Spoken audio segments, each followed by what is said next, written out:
Yeah. Okay. And then we're just going to wrap the ep. No NBA talk? No, John's sure? going to be back. Okay. So I'll talk NBA again. There'll be more NBA news. He's spending the night. Yeah. That's true, He's spend another night.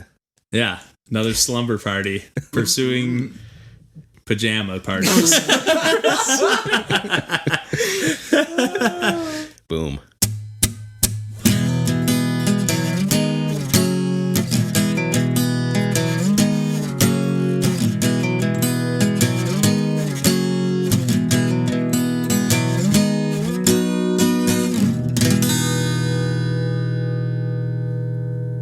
Hey everybody, welcome to Pursuing Pixels. My name's Kevin Portelli, and I'm here tonight with our host DJ Mandolini. Hey. And Randall Nolery. Howdy. And we're just waking up from the slumber party, and John Hines is back with us this morning. How'd you like your breakfast, John? Oh, good. I had a lot of eggs. A lot of hard-boiled eggs. Hard-boiled Beautiful. eggs are good, let me tell you. As long as they're deviled. But anyways, we're here to record another episode. We figured we'd bring John along because he's been playing some newer games, which is something that we are not always on top of. So he's been playing. I guess it's probably a month or so old at this point, but the newer Fire Emblem release, and we'll get to that in a little bit. And I guess we've just been talking about a ton of strategy games, which is definitely not the bent that we initially had planned for this podcast, but that just seems to be the way that things are going. Yeah. And DJ and I guess we'll just roll right into it. We got another one that we've been playing this week.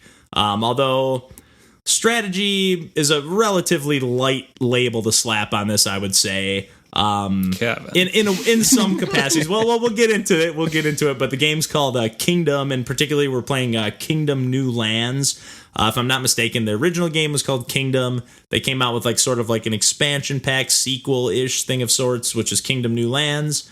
And then now there's Kingdom Two Crowns, which is a new setting, and then also I believe two-player co-op on this version as well. But we're playing the Kingdom New Lands, which is just kind of the original experience fully fleshed out. And it's essentially a 2D side-scrolling base building, tower defense, strategy-ish game. But one of the things that really sets this game apart, other than the menu of when you pause the game, for continue, save, this or that, there is no text in this game at all. None of any kind.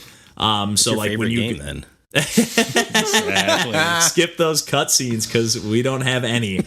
No, there actually is a really great opening segment, and this is another. It has some roguelike elements to it where you're kind of starting out each kingdom. You're starting from scratch, and you kind of start on I don't know if they're islands, but you definitely kind of go off to a dock at least on one end. At least I've only made it to the first 2 levels of sorts. I think you made it through 3 or so. I made it to the 3rd. But you didn't beat it though. No. But it's it's got that those kind of taller, not super. It's reminiscent of, but it does it a little more. It doesn't look like generic those those tall kind of lanky pixel art.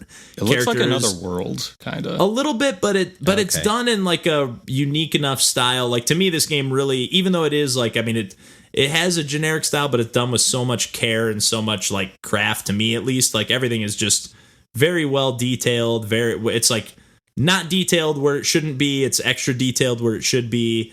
The music I really, really love. Like DJ mentioned, it does veer a little more in the vein of just being atmospheric a lot of times, but then all of a sudden a drum beat kind of comes in out of nowhere, and a song just kind of picks up out of nowhere, and you'll go 2 days at a time with just kind of more sound effects and atmospheric stuff going on, 2 in-game daytimes, but the music will just start kicking in and really sets a tone. This is a game that I intended on starting up as cool, I'll get the feel of what's going on in this game, and this will be a good podcast game to put something on or listen to some music or do something else while I'm playing this game. Right. And I'll find that I'll start a podcast, I'll start playing the game, and the podcast will end, and I will just keep playing for hours on end without booting up another podcast. I just am sucked into the world of this game. Purely based on the atmosphere, but that's awesome. The gameplay also is has a pretty interesting loop. I don't know. I wonder how much of like this discovery, like we mentioned, there's like no text. So like you're walking by a little barrier. You'll just see like a little mound on the ground, and there'll be like you're collecting these gold coins that you find either in treasure chests or, I guess we'll get into the different ways you collect coins in a sec, but you spend these coins to like, at least for me, I'm working on like building you start out, there's like a little campfire, you spend a few coins, you build that up, and then that becomes like a little fort or a little like base or something, and then you can build up walls and again, this is strictly side scrolling, like no jumping, no anything, you're just walking left or right or running, and you have a limited amount of stamina when you're running, and yeah, you're just kind of like, at least for me, like I said, I'm just building the base from the inside out, and like you got to basically build up your walls on the left and right. You can build archer towers, and then you can kind of like venture out further either to your left or your right and find these little camps and recruit people to kind of bring them into your little settlement, and then, either have them be archers or builders or a couple different classes. But I've been gabbing on for a second here, but why don't you get in for a sec, DJ? Geez, I don't know where to jump in. Well, like you said, you got a little further than me, so. Well, I'd say, so the goal of each island or whatever is there's going to be like a wrecked ship you'll find, and you need to spend a certain amount of gold to repair it, and it'll take a lot of gold, and therefore like a lot of time to get it up sailing again, and then you can leave the island, go to the next one. Okay. But the thing is, every night there's a chance that these portals on either side of the level will open up and monsters will come and attack your base. So there is like a army building kind of defense aspect to it. But I view this more so as like mainly a resource management game. Yeah. Like I'm always just very particular about where I'm spending my gold. I think I go about the levels a bit differently than you. If you invest in an archer tower, you put one of your archers up there and he'll never get attacked by any enemies that come by, so he can just keep shooting. But the thing is, you can't have him ever move on to another location. Like he is fixed in that location forever. Yeah, it's worth saying that, like, so you're controlling either a king or a queen riding a horse, and you're running left or right, but you have no direct control over any character, you can't select a unit, do anything like that. Like, you're just like, you recruit these people, they come to your town, and you can either like spend your coins on like crafting bows or crafting hammers, and then they will either pick up the bow or the hammer and become, an archer or a builder. And or you can get like a scythe later on. Yeah, if they're a builder, you can, tell them to like chop down trees or whatever. But they'll do it like automatically. Like I had a couple times where like I signaled these trees to get chopped down in the middle of the night. Turns to and night, they just go start running out there, and then next thing you know, they're getting mowed down. I'm at so there is some timing involved that I'm just now starting to kind of get the hang of, I would say, because I was just kind of like, oh well, I'll just set this up and the AI will know, okay, don't do this till the morning. I just assumed that was kind of programmed into what the, my minions would be doing. He's like, you're the king. I'm going to do what you say. But one of the cool things too, like one of the things that adds a small amount of tension to this game, or I shouldn't say it adds a nice amount of tension, but it just doesn't happen very often. But you're, as the king or queen, you're wearing a crown. And if you take hits, much like in Sonic, you're going to lose some of your coins when you take a hit as the king. Like if these enemies catch up to you. And again, like we mentioned, you have like a limited amount of running, and then you run out of stamina and you have to walk. So if they catch up to you and you take hits, if you're out of coins, the crown will go flying off of your head. And if the enemies are able to scoop up the crown before you do have a small window of opportunity. Like it goes into slow motion for a quick second. If you can get to the crown before they get there, no harm, no foul. Yeah, you can still keep going. But I've had a couple times where like it kept like just chasing, just barely staying ahead of them, just enough to get back, and vice versa. I had times where I definitely lost the run. Jeez. But it definitely adds like a nice, for like a game that again has this kind of atmospheric chill kind of vibe, even though it does get pretty tough. It's nice to have that like tension rise up every once in a while. You're just like, oh shit. Is that the main way you lose a run then? That's the only way to lose a okay. run. Yeah. So there's no other way to lose a run, which is one thing that I would say is maybe a little bit of a gripe, or not a gripe, but there, you just kind of have to realize, almost like when we talked about Bad North, we kind of brought this up a little bit too, like, or at least maybe briefly touched on it, but like, you kind of have to just know, like, this run's done and just quit out of it, and not, because it really will take a long time to get through the process of like losing the run, if that makes sense. And you just kind of have to know, like, okay, I don't have enough coins and resources to go like recruit enough people back, like I'm too short-handed here. I need to just cut my losses and start a new game, which is frustrating when you're still figuring out what the game is all about, especially when this game is like, that's half of what the game is all about, is figuring out what's going on. Because when you first see a mound on the ground, you don't know that that's going to be a wall when you spend a coin on it. You just go, okay, it's telling me I can spend something on this, so I might as well check it out. Oh boy. So there's no, it's all like, everything I know about this game is just what I've internalized from playing it. I have not read anything about it, nothing. So I will say that I wonder that if like playing, like, for example, Kingdom 2 Crowns, if I were to go and play this sequel, other than the co-op aspects that they're adding to it, what's going to be different about this game? Yeah, and I'm wondering if they're going in with any expectation that you've played the original, but maybe we're just idiots. You know? I don't know. We just can't figure anything out. I do wonder, though, that like for like, something like Into the Breach, like we talked about last week, like that's something that gives you a lot of information. Well, it gives you a lot of information, but like even if I were to beat it, I still could see myself continuing to play it because it's just a satisfying, like it just feels good to outsmart the AI in that game. Right. Where this is like, it's more like you're just kind of poking and prodding, like what works and what doesn't work. And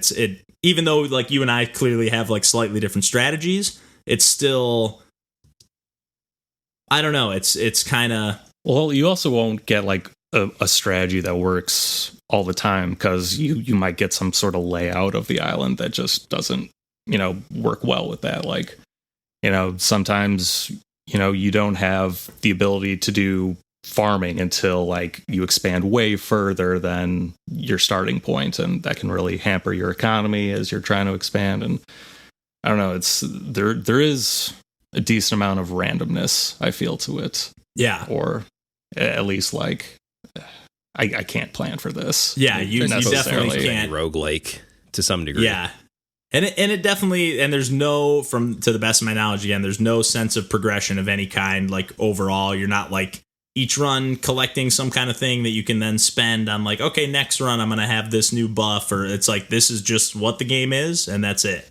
Yeah, I think the one thing I think that, quote unquote carries over is, if you leave one island, I think you take whatever golds you had with you straight to the next island. So really you're best off your first run on an island. And if you lose that, then you're doing a run with nothing to start out with. And it's even harder. It's just like, Jesus. Yeah. No, but I definitely see myself, like, this is definitely just like a nice game to cozy up with at the end of the night. Oh, I'm hooked. Yeah. Like I'm like playing like 3 to 4 hours at a time. And yeah, me too. Nice.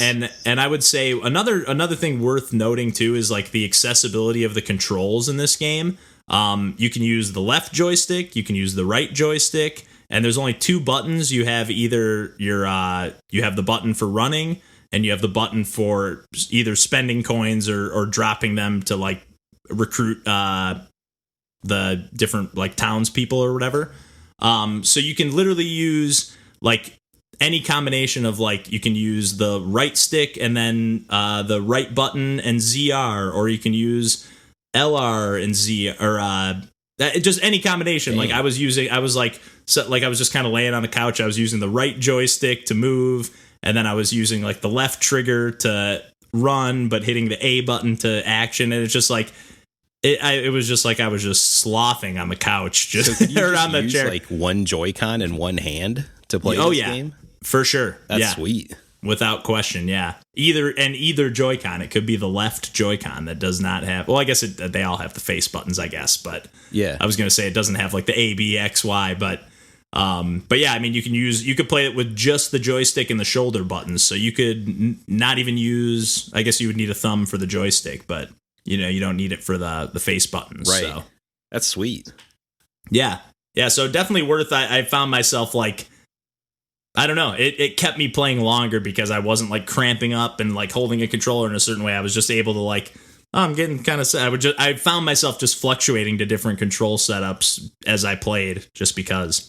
Yeah, and it's really hard for me to pull myself away from it. Like I was playing it a lot before, coming over to record this. I was just like, okay, I'll leave once this day ends, and oh no, I gotta like upgrade this tower over here, and the day cycle is really fast, So like when you say like, oh, I'm just gonna do this one thing that day, and like the day comes and goes that fast, and you're like, well, I can do more. It just like keeps you sucked in. Yeah, how do you feel about the pacing? Because some things frustrate me, like your lack of stamina, or how slowly the campers will walk to get to your base. Like it really feels like there's just a really specific window you have to go in, and you just can't do that much in a day. You got to get in the rhythm of the day flow of the game, because it's just like, I know what needs to happen, just like let me get there. Yeah, or even like you mentioned how slow the townsfolk walk or whatever. Yeah. The like you give them money and they're walking back, but it's like by the time night falls, like they're just gonna get murdered by these monsters before they even get back to town. It's like I just wasted coins on those guys. Mm-hmm. You don't get the coins back in that case? No, you do get them back in some cases. Like when you have the builders chop down the trees, you get the coins back. Yeah.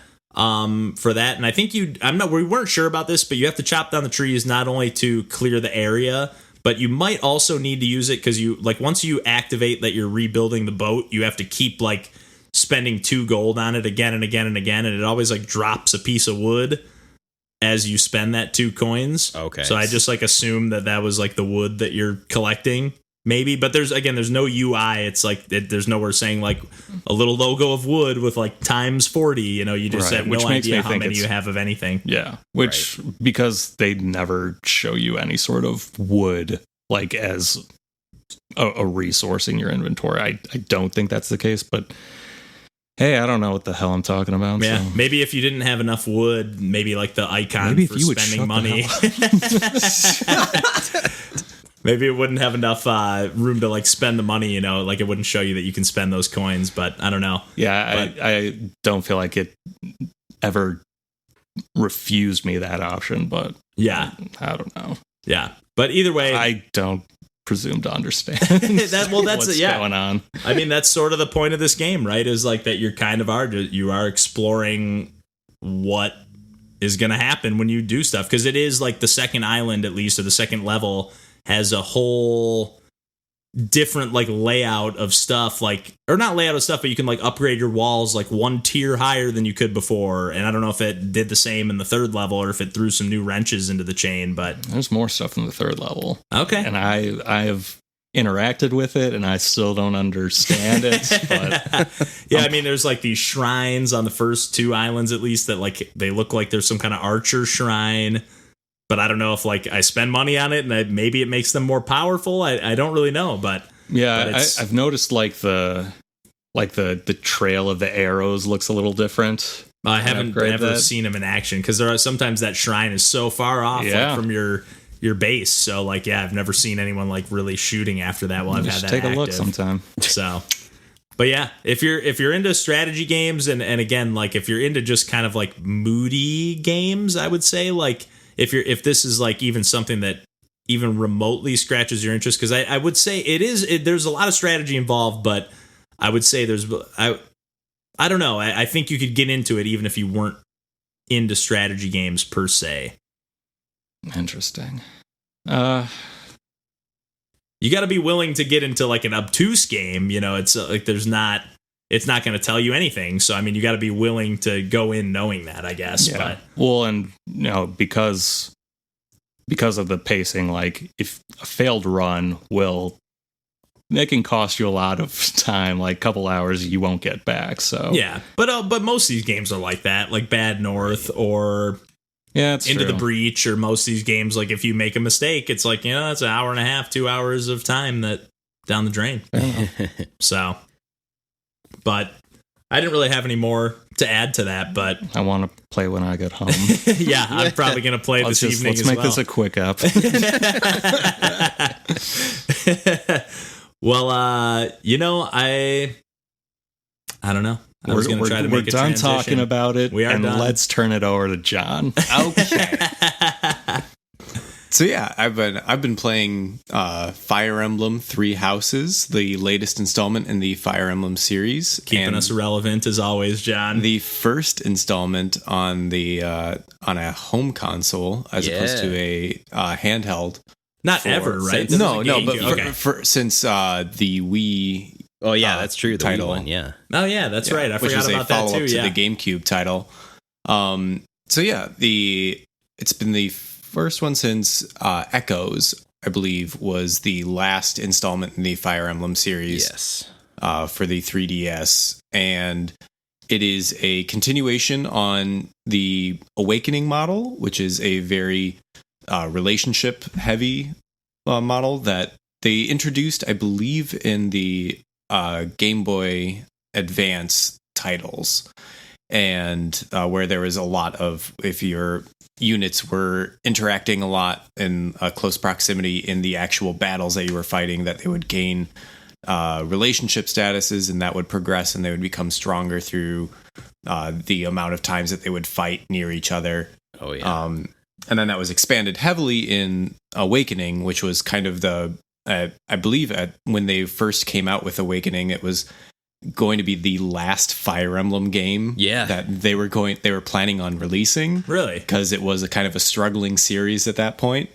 And the success of, so they took a lot of long shots on the development of Awakening that paid off greatly, because it's since become an incredibly successful series for Nintendo that they've developed a lot and worked on a lot. Become their lead strategy series.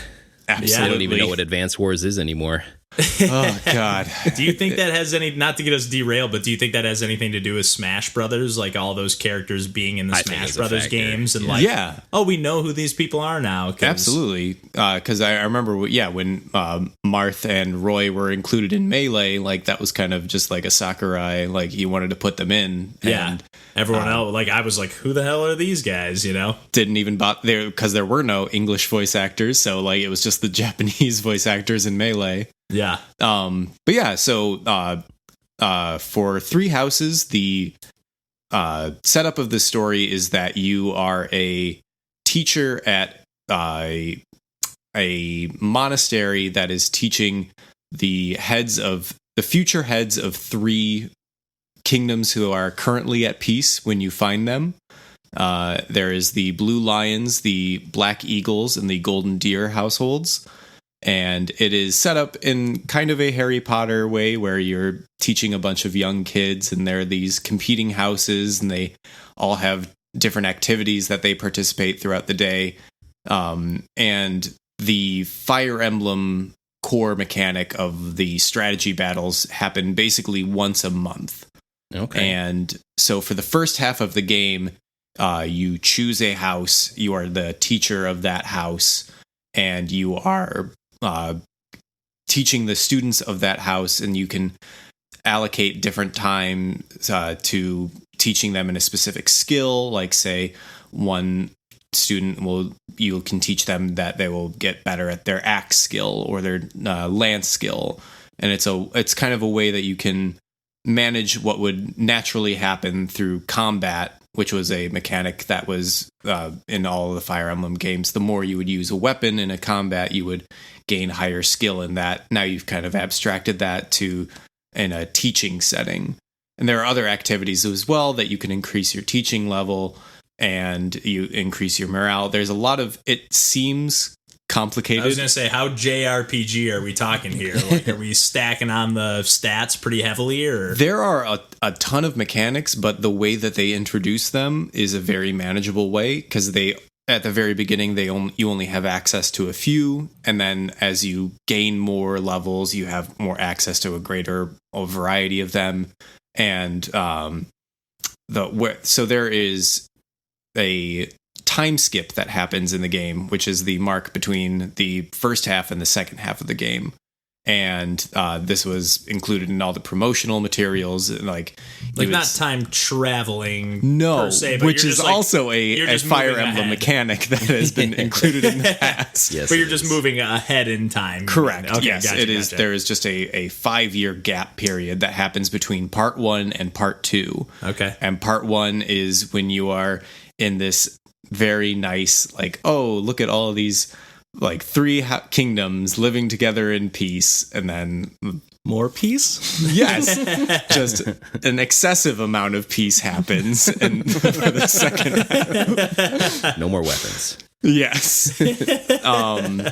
But yeah, so a thing that I really like about this game is that so there was an earlier installment in the series, Fire Emblem Fates, which followed 2 titles. There was like kind of like a Pokemon Red and Blue. Right. There was a Fire Emblem Fates Conquest and a Fire Emblem Fates Birthright. These are 3DS, right? Correct. Yeah. Cool. And those games, you depending on which title you had, you were seeing one half of a story, and you were following. There were characters that you would fight in one title that would be your team in the other. Okay. And that's kind of included in a self-contained way in 3 houses, where the first half of the game, I believe, from what I understand, is like, depending on which house you choose, you are just seeing one side of simultaneous story that is happening. So the events that happen in the first half are happening concurrently for the other 2 houses, but you're just seeing one side of it. And then once the time skip happens, that's when the 3 paths converge completely, and whatever house you joined at the beginning of the game is the story that you're following to completion. I know that there are mechanics for like a new game plus that you can carry over some skills or some growth mechanics that get into the really nitty gritty things that I'm very excited for in my concurrent or later playthroughs. Nice. But for the time being, like, it's very. I've just reached the time skip, and I am very glad that the mechanics that I have learned in the first half will be persisting throughout the second half of the game, which was something that I've actually not seen. I think people were trying to keep spoilers to a minimum, and to that degree weren't even describing things that happened in the second half of the game. So when I was playing through the first half, I was really confused on what was going to happen after the time skip. I was wondering like what is how there wasn't a map that previous games have had where you would go to one location and engage in a new battle. It was always something that would happen at the end of the month in 3 houses. And it seems like that's going to continue throughout the rest of the game, even though it's not going to be from what I can tell, a limited calendar, but it could be. But it's I've really enjoyed the time that I've spent with it so far. And I think that they've really done a good job of taking my favorite parts from basically every Fire Emblem installment since Awakening. I think they've really refined the best parts from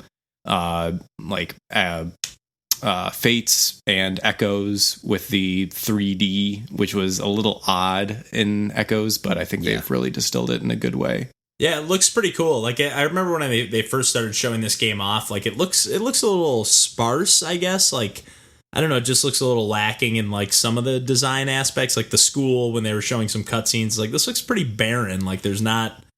It doesn't feel alive or something. Where if I want to get immersed in that, but this was I think this was when they first announced the game too. I don't think this was final build or anything. But yeah, I don't know. It was something that these Fire Emblem games do look like they sometimes, or they do in general, have just being a turn-based strategy game, have a little bit of a slower pace to them. And then the school aspect of the game kind of scared me off a little bit because it's in my head, I'm am I going to be playing a tutorial essentially the whole time? Just going through these, little cutscenes or these little, again, I don't know how it's framed, but Yeah, and that was definitely a concern of mine, but it seems like, you're plowing through and, Yeah, I definitely, I've put 50 hours into the game so far. Jeez. Nice. That is a light amount for me. Really? I mean, And like, that is me. just to get to the halfway point of the game. I mean, Yeah. that's crazy. I've heard 80 hours as the general time frame for most people to beat the game. And 50 hours was me speeding through to try to get to the time skip for this podcast. I know I was reaching out to you guys earlier that I had to fight against my min-maxing predilections of I need to make sure that every character has every class unlocked for every skill that they can learn. Yeah, you don't want to close off any avenues. And I did, unfortunately, leave one classmate behind before the time skip. I wasn't able to get Byleth, the main character, trained enough in heavy armor. Just start a new game. I just redo that first 50 hours. That is how Fire Emblem works sometimes. Yeah. But that is actually a great thing that they added to this game that wasn't in any previous Fire Emblem games is the Divine Pulse mechanic, which a thing that if you were playing the classic mode, which they've added since, I believe, Awakening, which was before that just how all Fire Emblem games worked, where if a character died, they were gone for good and that unit was lost. And if you were like me and you lost a character, you basically turned the game off and started the game. Started over and redid the battle until you could figure out exactly what you needed to do to make sure that the way that you leveled your characters up to that point was sufficient enough to beat the game or beat that particular map. And the Divine Pulse is a wonderful mechanic for me, which allows you to rewind the map. So if a character, and there's no limit to how far back you can rewind. Ooh. So if you're, in the very first battle following the time skip, I think if I have interpreted this correctly, I think they keep the classes that you had for your characters pre-time skip for post-time skip. And some of them I had just put into some pretty bad classes just because I wasn't using them in the particular map before the time skip. And a couple of them were introduced into the first battle in a really bad position. And I tried advancing them with the rest of the team, and it just didn't end up very well with them. So I was able to halfway through the battle just use a Divine Pulse and rewind and just make sure that they were in a much better position by the time that I was able to get reinforcements for the battle. Nice. And it was just a really nice way of not having to just what I previously would do is just turn off the game and restart the battle. And even if you didn't have to to actually reset the game itself, even if they did have a quick way to restart the battle, that's still tedious to go through the motions. Hey, I already know the first half of this battle. I have it down almost memorized. You know? So it is nice to know that they just have you can kind of just self-impose the challenge on yourself. If you really do want to say, hey, I'm not going to use the Divine Pulse. I'm going to let myself I'm going to beat the whole map without using that. You can impose that challenge on yourself if you want. So, and even if I like that, even if it's just a mistake, you can when you pull it up, you just hold ZL and then you have a line by line of what every single move was. That's awesome. And if you just accidentally move a character badly, you can just undo that one move and then go back. So it's like a flow chart almost. Yeah. Oh man, that's awesome. That's really cool. Yeah, it's really great. Yeah, that's a huge deal. Nice. Yeah. I don't know. Did you have any more to add to Fire Emblem, John, or? I've just been fishing a lot. More fishing. Dragon Quest, Fire Emblem, just fishing. How many fish are in this game? Ooh, more than 40? There's a lot. Yeah. There's probably around 40. I just feel like 40 was what you said ish for Dragon Quest. So. Yeah. No, there's a lot of mechanics in the game that I'm very grateful that like they're all very well explained. Cool. Yeah. Always down for some turn-based strategy. Oh, yeah. So yeah. Well, why don't we go from one kind of AAA Nintendo published, I guess this is more like a AA Nintendo published title, but both Randall and I, more so myself, have been playing some Sushi Striker this week. Sushi Striker, The Way of Sushido, to be specific. Yep. And this was a game that was originally developed for the 3DS, and then came out, I think, at the same time on the Switch and the 3DS, but I know it started life as in development as a 3DS game. Yep. And definitely kind of, you can definitely feel it in the controls on the Switch. I've been playing it.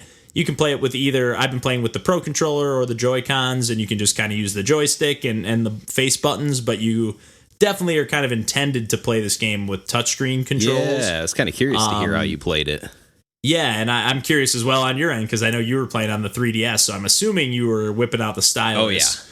Oh, yeah. Yep. For me, like dragging my finger along the Switch screen at like a real fast, frantic pace, like it's just not, I would really need to invest in probably having some kind of stylus, but I don't want to smudge and scratch up my screen, so I'd want to get something nice. Right. So I just kind of defaulted to playing on the TV. But again, I call it a AAA, and this is probably, in all honesty, probably where this game kind of missed the mark a little bit, is when it came out, at least on Switch, it was a $50 game. Yeah. I think it was $40 on the 3DS, Yep. and by the time I snagged it, I think I grabbed it for about $20. And Same. for $20, I feel like I'm having a great time, but I think the fact that this was kind of almost pitched as like hey, this is like, you got your Mario Odyssey, you got your Breath of the Wild, now you got your Sushi Striker. This is our new, next experience. And it definitely fell a little flat in that regard, I think. Yeah. So this game just seems like it came and went, and that was it.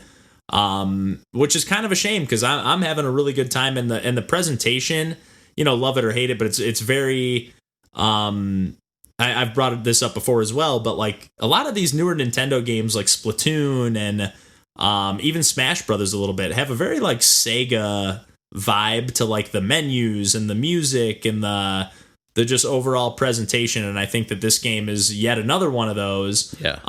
With just has a really a very heavy Japanese influence especially in like there's just like full blown like anime cutscenes. That are, fully animated, fully voiced and everything. And then there are little like pre-battle sequences that are more just like dialogues between characters, but that are like partially voice acted in those senses, which is actually pretty nice, because you can just kind of breeze through the dialogue, and you're just getting your character Musashi, which you can pick either, I don't know if your character has the same name either way, but you can pick either a female or male character. Yeah. Which is kind of interesting with all the voice acting. That's crazy. That's a lot of work. I didn't even think about that. I almost want to check out the female character just to see if it's just fully voiced, what the differences are. But right. But it is nice, your character will just stay like, as you're breezing through these conversations that can get a tiny bit wordy. But that, your character was like, come on, or oh, really? And you just kind of get the tone of the conversation if you're not invested. And you can skip these cutscenes at the push of a button, any of them, whether it's the anime stuff or the just kind of dialogue stuff. That's a big factor in the game, though. I wouldn't like, if you're going to play this, I think that's, especially the anime cutscenes are something that you would want to watch. It's a big part of the experience and what they spent money on. Yeah, and it's really well done. Like, I really like the voice acting. Mm-hmm. I don't know if it definitely sounds like the same actor who ever did Ash Ketchum on the TV show. I don't know if it is, but it definitely sounds like it. Definitely. But it has that same like era of like Pokemon vibes, and there's even Pokemon vibes in the game. So you collect these Sushi Sprite characters as you progress through the story campaign, which apparently I've played maybe 25 battles against like through this story campaign, and I'm still in area 1. Oh jeez. And I'm in chapter 3, but it still says like area 1 on the map, and like it like zoomed out recently. I just got to like this kind of hub area that is now I can play like online battles, or I can play, you can play a versus like one-on-one versus mode.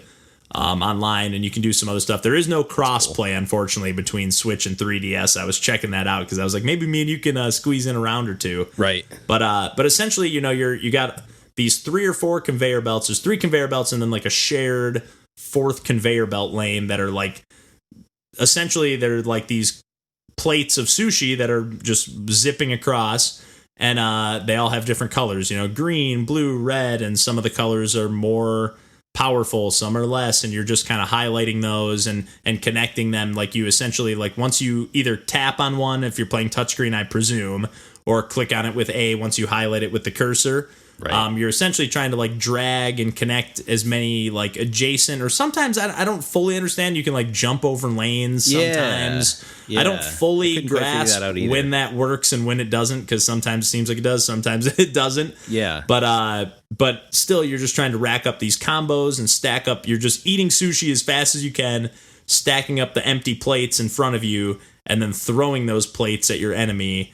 And then with these sushi sprites that I mentioned, they all have different, not only combos of like what sushi is, you have 3 that you take into battle with you, and they will not only determine what sushi is on each of those conveyor belts, which John pointed out to me as I was just like kind of showing him the game real quick, but they also each have like an ability. So like the 3 that I have, the one is like I think it's called like Sweets Paradise or something. So every time I click that, and then I can just like hammer on the A button, and all the sushi plates just turn into health pickups. Okay. Or I have one that's just like Sushi Shield, and I just activate that, and for a timer it's like, lessens the damage I take. And then I have another one that turns all the plates into like these yellow, like golden plates. I don't think they're super powerful, the same, but it'll color, turn that whole row all the same color, and I can just link essentially everything in one swoop, which has definitely saved me in like I'm just like, I'm on the fence, and I just get that last like death blow to the enemy, and it's pretty cool. It's really, really fast paced. Yeah. Like very frantic at all times. It does get a little tedious, I will say, controlling with the with an actual controller. Like because it's so fast, and because the way when you're connecting plates, everything's really fluid. Yeah. Like you're just kind of like holding down A and then dragging the joystick and pointing it in the direction that the general direction of where you want to go. And there's like a big arrow pointing off, like couldn't be any more clear of like what you're trying to do, Yeah. But I do find that like, I don't know, it just feels like when you're trying to like, it's so fluid when you're connecting the plates. It feels like when you're selecting plates, it's kind of clunky because you have to like just one at a time, like move it over, like click to the left, click to the left, click to the left. Yeah, I feel like that would be rough. It's a little reason. You get in the groove with it, but it took me a little getting used to, for sure. But it definitely works on the controller. I remember checking out the demo when it first came out and being like, I don't know. And again, at that $50 price tag, I was just like, yeah, I don't know. But like you mentioned, I think a lot of that money and resources probably went into all this voice acting and the whole presentation of the package. But yeah, you're going along the way. You got your rival, your Gary, and you're just trying to take down, the premise of the game is that sushi is basically just outlawed everywhere, and there's these 2 factions that are like, your parents were both killed in the sushi wars, and you are just all about like liberating sushi and giving it to everyone, while this like regime is all about keeping sushi to themselves. And a little too real for being a very, very fabricated story here. Hits home a little bit, but I'm having a lot of fun playing this game. I definitely didn't expect to have such a beefy story experience here. Yeah. Even though I had heard that, but I mean, like I said, I'm still in Area 1, and I've already fought about 25 battles, so I'm excited to see what more this game has to offer. And I don't know what kind of community there is of people actually playing this game online, but cool that there is like online play and local 2-player battles. Actually, I take that back. I don't know if there's local battles, but I know you can do online battles for sure. Normally Nintendo's pretty good with that local multiplayer stuff. That'd be surprising if it didn't in some capacity. Yeah, I would be surprised as well. Yeah. Yeah. And for a game that's perfect for it, it is, it takes a little getting used to, but I mean, or a little learning curve, and especially when you're getting into the story mode with all these sushi sprites and all these different abilities. But I think, you know, once you have the core concepts down, it's a pretty fast paced game that you can kind of just start cruising through some levels, and the you know, you get there's different challenges like win this battle in 90 seconds or less. So that's like, you know, cool. three stars you can earn on every level.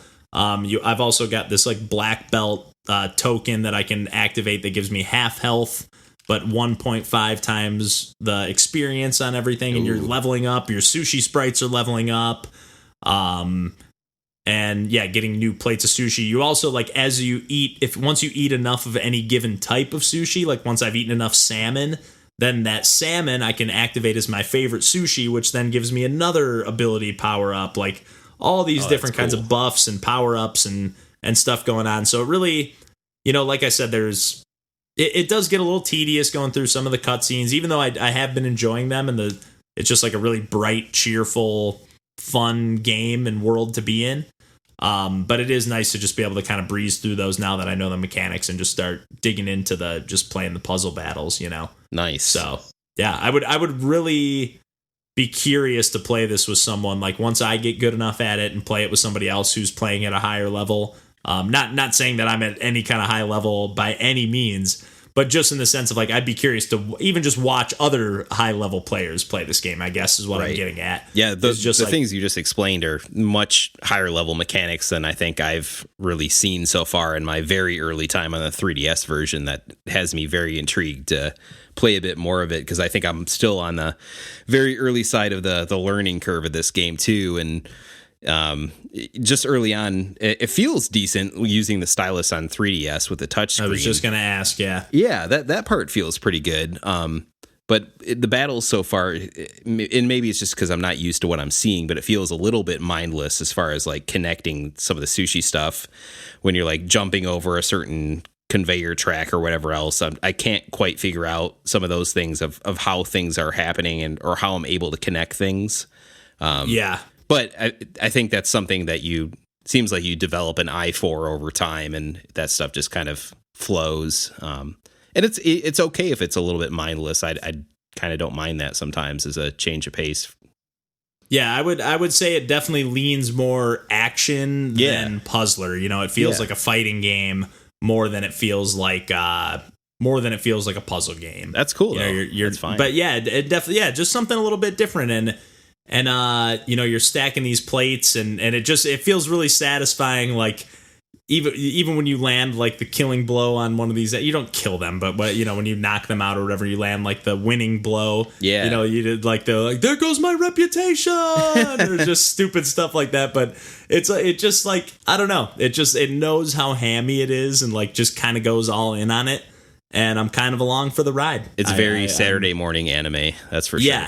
Yeah. And I was specifically spent a lot of my Friday and Saturday morning playing this game. So definitely recommend it. Again, especially now that you can probably snag it for a little bit cheaper of a price on either platform. I would say personally, I definitely recommend this game, and am excited to play some more. Nice. Cool. Well, why don't we talk about a couple of other since I took the lead on that mostly, Randall, but why don't we talk about a couple of other NES games that are available on the Nintendo Switch via the NES Online service? Yeah. So these games just got released in the last couple weeks, I would say. In August, yeah. Yeah. And just in general, the NES Switch stuff is getting pretty fleshed out at this point. There's quite a few titles there, and a lot of the heavy hitters are now available. To the point where now some of the stuff they're releasing is a little bit more obscure, which I'm definitely into. Right. The first game I want to talk about is Kung Fu Heroes, which I feel like I'm the only person that's ever played this game. Like, I've only played it with you, and then checking it out again for this. Point.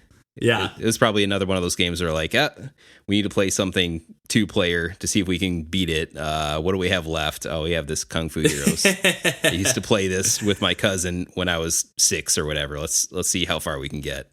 Yeah. Definitely picked up this game from a Funko Land back in the day. If anybody remembers Funko. Oh Land. yeah. Yep. Oh yeah. Yeah, it's good stuff. That Rest in peace, Funko Land. A I better know version how of the mighty GameStop. have fallen. I know. They had retro stuff and new stuff side by side. That was great. Yeah, it was awesome. And better prices. And they'd let you try out the game there. But anyway. I didn't know that. That's great. It was awesome. I miss it. I still have one of the sleeves from that for one of my NES games. But anyway. Nice. Kung Fu Heroes from 89, developed by Culture Brain. And like this and like the Super Ninja Boy series are the games that they're most well known for, I'll say, which that's not saying much.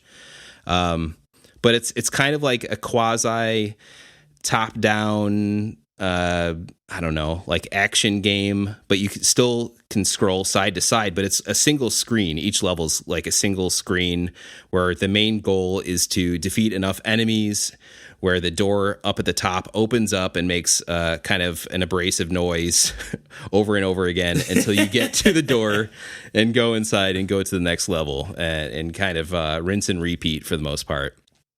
But besides the enemies that you're killing, there's these kind of blocks that are arranged randomly on the stage that you want to punch because they'll release either money bags that can turn into one-ups, or they'll give you these different letter bubbles like E or P, which is pretty obscure and obtuse. Like the game does not do a good job explaining what these things are that you're collecting. But a lot of times you'll collect them to get one-ups. That's kind of the primary thing. Or you'll find like a key that will create a set of stairs that look like it's like the same sprite as a set of stairs in like the original Legend of Zelda. So then you go down that, it opens up a bonus stage where you're collecting apples or something else that's just points for more one-ups, and you will need those one-ups because this game is hard. It gets really, really hard fairly quickly, I would say. There's 32 levels. I've probably only seen the first third of this game ever. I played just a little bit when you mentioned you were checking it out, and then I got my ass handed to me within like 2 levels, I think. Oh yeah. Yeah, and it's kind of a wonky game. That the hit detection's definitely weird, very weird. It's something you get used to over time, I'll say, but that's not a feather in its cap. Yeah, I was getting used to it as I played, but I was definitely, as I was playing it, I was definitely kind of thinking in the back of my head like this probably would hit home a lot harder if I had some nostalgic memories of this game. You know, I don't know that it's one that, as someone who didn't play it growing up, you know, it didn't grab me as like, oh, I'm gonna play more of this. You know, it was cool to check out, but I didn't see it as something like, man, I want to see what more of this game has to offer. Oh yeah, no, I think that's more than fair. And even for me, the nostalgia goggles are not doing so much to hold this one up in high esteem over time. I'll say to me, this game is like I kind of put it in the same realm as like a Battletoads, in that it's so hard. I'm only going to play the first few levels and then I'm going to be fine with that. And then I'm going to leave. Like that's my experience with this game. It's not the full game. It's just those first few levels or whatever. And like Battletoads, it's better with 2 players, I'll say. Yeah, I could see. Yeah, I was thinking that as well. Like co-op, this was be almost more like, you know, it's not the same setup, but it kind of reminded me of like Bomberman almost, like in the same kind of like that isometric. That's a good comparison for the viewpoint of it, I would say. Yeah, not much else other than the viewpoint. Yeah. The sound effects are a little rough, but the music's pretty decent. There's some of those songs where, like, when I was playing it again on Switch, I'm like, oh yeah, I don't mind these tracks. Everything kind of has like an old school Chinese theme, and apparently that's what this game was originally based on. It was like a Chinese hero arcade game. So they ported it home back in the day, but that's probably enough said about Kung Fu Heroes. You can play it for free if you have the $20 Nintendo Switch online. Yeah, and I guess just to roll right into another one that actually also came out last month in August was a Vice Project Doom, which as someone I know Randall and I have talked about a little bit on the podcast before, but like we were both at a point in time, and still a little bit, but I haven't bought a like cartridge like retro game in quite a while. Yeah, but I mean I've got a pretty extensive retro collection and definitely like, you know, explored and really dug deep to try to find like not just, everybody knows Mario 3 is good and Battletoads. Everybody knows these games. Right. But like we were trying to find like the games that were coming in like right a cut below that, like everybody, like they're good. Maybe they're lacking a little polish or lacking something, but they're still cool games, Yeah. And this one just kind of flew totally past me. I never had heard of it and even when I saw like the cover art, like, hey, these are the 2 games for the month. I was like, really? Okay, well, I guess I have no interest in that. And I'm glad that I ended up booting it up because I was kind of like, I saw you were playing something. I was like, well, I'll play something on here and kind of poke around and see what else is available. And I was like, well, I've never even heard of this game. I should at least see what it is. And I mean, it's kind of all over the place. You start off, the first level's like a top-down like racing level, but you also can shoot out of your car, so it almost plays like a shmup. It's very shmuppy, and it's pretty decent too. It feels great. It's like the sense of speed is really great. And then after you finish that level, which is pretty quick, you kind of just jump right into a pretty traditional 2D side-scrolling platformer, action platformer, not too far off from like Ninja Gaiden or Castlevania. I would say those are like probably the 2 closest touch points to like the way the game feels and like the knockback you get from taking hits and stuff. Yep. Maybe like a little hint of Mega Man. And one of the things that's cool, back to the driving, you can like switch gears like between 1, 2, and 3 and back down, so you can like go faster and slower. And then I didn't even mess with that. I did it accidentally a couple times. I was like, why am I going so fast all of a sudden? And like one of the buttons was just changing gears. Yeah. And so now when you get to the platforming levels, you also have the same kind of icons, but they're not gears, but you have like this regular weapon that's not like a whip, it's more like a baton or some kind of like there's some kind of bow of some kind. Not a bow and arrow, but there's some kind of like staff. Yeah. And then you can also switch to like a gun that you also have to, like a handgun that you have to collect ammo for, which drops pretty readily by killing enemies, or you can collect grenades of, I don't know if they're grenades, whatever they are, but they seem to some kind of like explosive bomb thing that you also collect by killing enemies.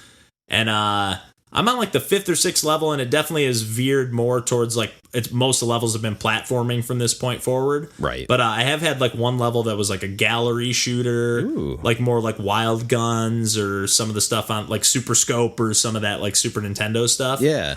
More of that kind of presentation. That was only one level, but that was really cool. It was like really well done for an NES game. Really like seemed like there was a lot going on. It was really like fast paced. It was pretty cool. Yeah, and this originally came out in '91 on NES, which is pretty late for that. Yeah, system. and you can tell it shows. It's like everything, like even just little stuff like when you do like a duck, you can also run and duck at the same time. So you're actually like running and like kind of hunched over. You can run under projectiles. Yeah. So yeah, just the fact that this game has like the unlimited continues and that you can open up that suspend menu at any point, and you can kind of load your save states. I'm able to basically just pick up this game and play whenever, instead of just having to leave my NES, overheating in my bedroom all night so that me and my brother can beat Mario 3. It's like we can actually just play through some of these games. And another thing that we maybe just to touch on real quick, since we're talking about the NES stuff, but it's really cool that some of these tougher games like will add. This game is not one of those. But like Zelda, for example, like you can boot up the original Zelda, or you can boot up a version where you start with like everything, like the fully SP leveled version. up. Yeah, and they have a lot of like not just for Mario and Zelda. Actually, I don't think for any of the Mario games, but like a lot like Gradius or some of these games that you just like. It'll just be like you just start on the last level. You get to see the final boss battle. If you just I never beat this game when I was a kid. I want to see how the end looks like. What the end game looks like. So just kind of cool. Some of these features that they're going above and beyond to, make these special versions of the games, add in the 2-player online co-op that you can do. One thing that I just noticed as well, I was really, this always bothered me because, when you play on Super Nintendo, I really like to use the Y and B buttons for running and jumping. Right. Just that like diagonal layout, which I guess is diagonal in the other way as well. But they always use the B and A, which on NES makes sense when they're just straight across from one another. Yep. But on that angle, at least for me, I never liked how that felt.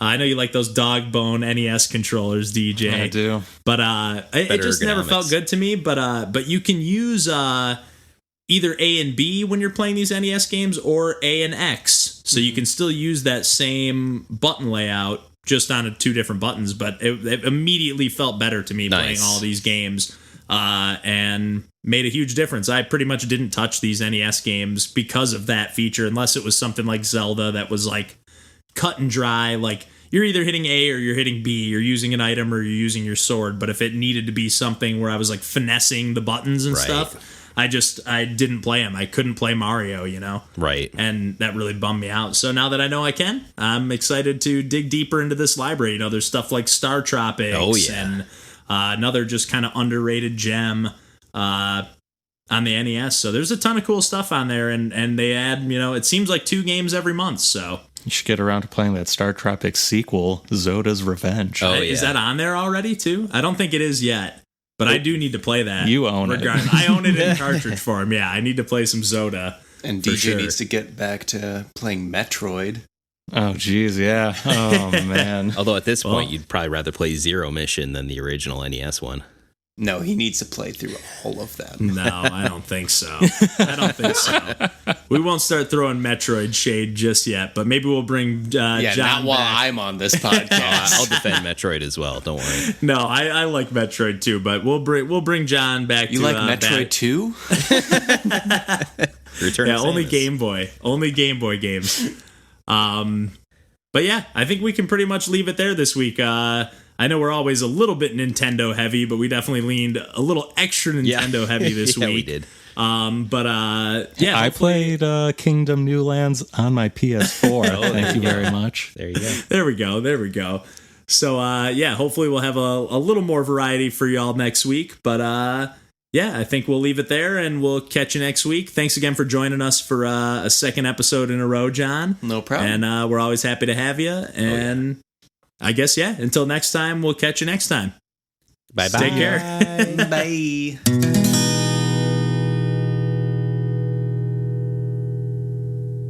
Their games are pretty at the very least. Yeah, I really want to play Pyre, and I really want them to bring that to the Switch. Isn't that the more like sports-based type of deal? Yeah, one? It's like almost like a basketball. I want I think that bad. I think they wanted it to be, it's NBA 2K. Put it in my bloodstream right now.